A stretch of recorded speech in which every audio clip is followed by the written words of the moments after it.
murhaaja, josta tuli kaikkien rakastama TV-julkkis. Issei Sagawa syntyi Japanin Gobessa vuonna 1949. Hän oli ihan tavallinen, hiljainen ja sisäänvetäytyvä poika, jolla oli salainen haave. Hän halusi syödä ihmisen.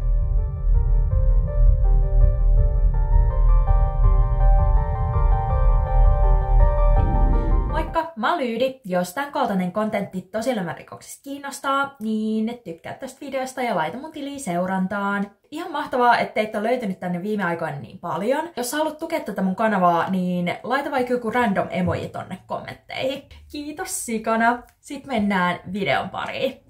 Issei syntyi keskosena ja hänen terveytensä reistailikin pitkään. Hän ei aikuisenakaan kasvanut kuin vaan 150-senttiseksi. Luonteeltaan poika oli hyvin vetäytyvä, eikä hän koskaan lapsuudessa käyttäytynyt millään tavalla mitenkään aggressiivisesti. Enemmänkin terveysongelmiensa ja ton introverttiytensä takia Issei vietti kaikkein mieluiten aikaansa ihan vaan lukemalla, opiskelemalla ja haaveilemalla. Kuitenkin nämä hänen hirveät halunsa alkoi jo varhain. Ekalla luokalla hän näki pukuhuoneessa vilahduksen toisen pojan reittä, ja silloin hänelle ekan kerran tuli fiilis, että hän haluaa syödä ihmisen. Tämä pakottava tarve vaan kasvoi ja kasvoi Issenissä vuosien mittaan. Hän kuvaili itseään lyhyeksi, rumaksi ja sairaalloiseksi, jonka takia häntä kiinnosti erityisesti saksalaiset ja pohjoismaalaiset, pitkät, kauniit ja terveennäköiset naiset. Hän ihaili suuresti esimerkiksi Grace Kellyä. 24-vuotiaana opiskellessaan Tokiossa Issei päätti laittaa tämän haaveen toteen. Hän oli jo kuukausia stalkannut saksalaista naista ja päätti viimein eräänä yönä ottaa seuraavan askeleen. Hän kiipesi avoimesta ikkunasta sisään naisen nukkuessa, tarkoituksenaan murhata hänet ja leikata itselleen muutama pala pakaraa syötäväksi. Sellainen iltapala. Nainen kuitenkin heräsi Issein tullessa sisään ja soitti poliisit. Isseitä epäiltiin naisen raiskauksesta, mutta Issein hyvin varakas isä maksoi tolle naiselle suuret summat, jottei hän nostaisi syytteitä. Tämä epäonnistunut yritys sai Issein kuitenkin sitten toistaiseksi laittamaan nämä pakottavat halunsa kuriin. Valmistuttua englanninkielisen kirjallisuuden maisteriksi Issei halusi jatkaa akateemista uraansa ja lähti Pariisiin, Ranskaan opiskelemaan kirjallisuuden tohtoriksi. Pariisissa elämä yltyi aika villiksi ja hän toi melkein joka ilta prostituoidun kotiinsa. Kun naiset katsoivat toiseen suuntaan peseytyessään, Issei nosti aseen heitä kohti. Näin tapahtui ilmeisesti jopa satoja kertoja, mutta hän ei vaan saanut itseään laukaisemaan sitä asetta. Tällaista elämää Issei eli Pariisissa 4 vuotta, kunnes antoi viimein pereksi mielihaluilleen ja tuhosi samalla monta elämää. Issei tapasi opiskeluidensa kautta René Harteveltin, joka oli alankomaalainen 25-vuotias ranskalaisen kirjallisuuden opiskelija. René näytti just siltä, mistä Issei oli aina haaveillut. Hän oli kaunis, 178-senttinen länsimaalainen nainen. Tämän lisäksi hän oli ystävällinen ja helposti lähestyttävä, toisin kuin monet ranskalaiset naiset Issein mielestä. Mies keksi pyytää Renétä tuutoroimaan häntä Saksan opiskelussa, ja tätä kautta René tuli muutaman kerran Issein luo. 11.6. vuonna 1981 René tuli jälleen Issein luo tuutoroimaan tätä, jotta saisi tienattua vähän ekstra rahaa. Kun nainen oli kääntyneenä pesemässä käsiään, Issei nosti jälleen aseen, mutta tällä kertaa hän laukasi sen. René kuoli saman tien. Nyt Issei pääsi toteuttamaan toiveensa. Ensin mies käytti ruumista hyväkseen, jonka jälkeen maisteli lihaa eri puolilta ruumista 3 päivän ajan. Tämän jälkeen Issei pakkasi Reneen jäännökset 2 isoon matkalaukkuun ja otti taksin Bois de Boulogne puistoon. Iltakävelyllä ollut pariskunta kiinnitti huomioon todella pieneen mieheen 2 todella ison matkalaukun kanssa keskellä yötä siellä puistossa. He jäivät seuraamaan ton miehen liikkeitä ja huomasivat, että hän kääntyi kävelypolulta järven suuntaan. Heidän katseet huomattuaan lyhyt mies pelästyi ja työnsi noin 2 matkalaukkua puskaan ja lähti juoksemaan. Pariskunta ihmetteli tätä käytöstä hyvin paljon ja meni tarkastelemaan noita matkalaukkuja.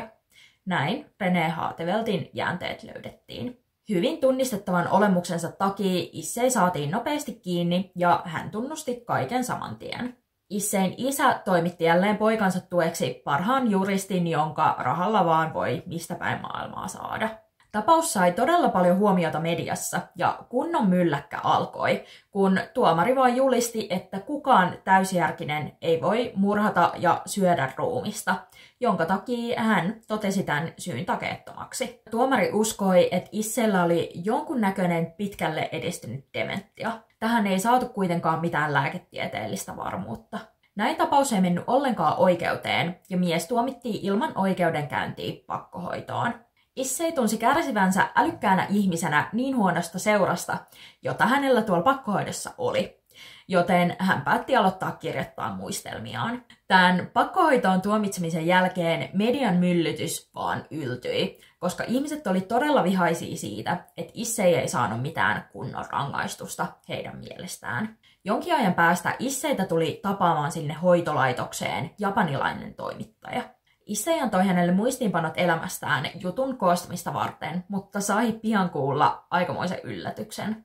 Toimittaja oli koostanut muistiinpanot ilman Issein lupaa kirjaksi ja julkaissut sen. Mediahuomio oli niin valtavaa edelleen, että kaikki halusivat kuulla Isseistä lisää. Kirja nousikin Japanissa kaikkien listojen ykköseksi, ja aivan yllättäen ihmiset alkoi pitää hänestä. Isseihän oli opiskellut kirjallisuutta koko elämänsä, joten hän varmaan oikeasti osasi kirjoittaa todella hyvin ja silleen, että hän vaikutti oikeasti hyvältä tyypiltä.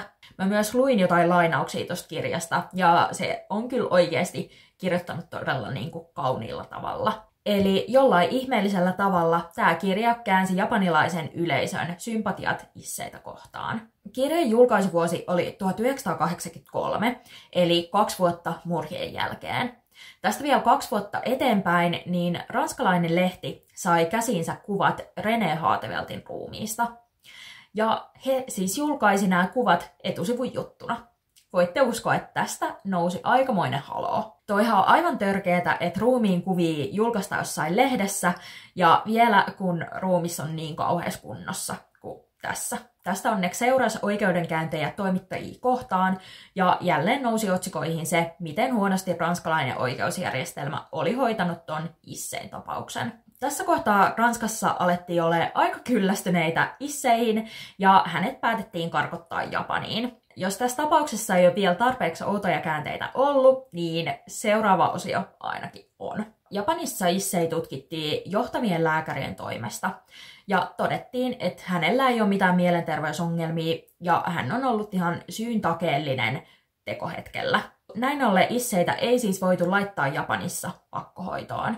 Japanista pyydettiin tämän jälkeen dokumentteja Reneen murhaan liittyen, jotta Issei voitaisiin tuomita vankilaan.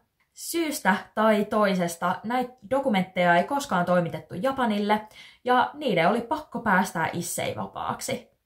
Onko mitään veikkauksia, että minkä takia noita dokumentteja ei toimitettu? Ranska on kyllä siis niin monta kertaa mokannut tämän tapauksen kanssa. Tämä on aivan hullu, että Issei on varmasti tehnyt ton, hän on siis tunnustanut, hän puhuu siitä avoimesti, hän on kirjoittanut siitä jopa kirjan, mutta byrokratian takia häntä ei vaan saa pidettyä missään suljettuna. Tämän takia Issei Sakawa käveli sairaalasta vapaana miehenä ulos vuonna 1986. Kiinnostus häntä kohtaan oli mediassa edelleen todella suurta, joten häntä kutsuttiin esimerkiksi vierailevaksi puhujaksi useisiin paikkoihin ja myös moniin erilaisiin peliohjelmiin. Siis ihan oikeesti. Hän myös esiintyi yhdessä leffassa pahiksena, joka käyttäytyi lähes samalla tavalla kuin hän itse oli käyttäytynyt. Lisäksi Issei kirjoitti lukuisia kirjoja, joista yhden hän omisti 14-vuotiaalle sarjamurhaajalle, joka murhasi muita lapsia. Kiinnostaako teitä kuulla tosta? Luin Vice Tokyo-lehden haastattelun Issei Sakawan kanssa muutaman vuoden takaa, ja se oli kyllä ihan törkeä. Issei selitti, miten hän edelleen kokee hyvin suurta houkutusta naisten syömiseen. Erityisesti kesäkuussa halut ovat korkeimmillaan, kun naiset vähentää vaatetta lämpimien ilmojen alla. Issei kuvailee, miten ei pystyisi kuvittelemaan, että ei enää koskaan saisi maistaa ihmislihaa ennen kuin kuolee. Tällä kertaa hän tosin haluaisi maistaa japanilaista naista. Issei jopa kysyi, että voisiko toi Vice Tokyon toimittaja laittaa lehteen ilmoituksen, että hän etsii naista syötäväksi.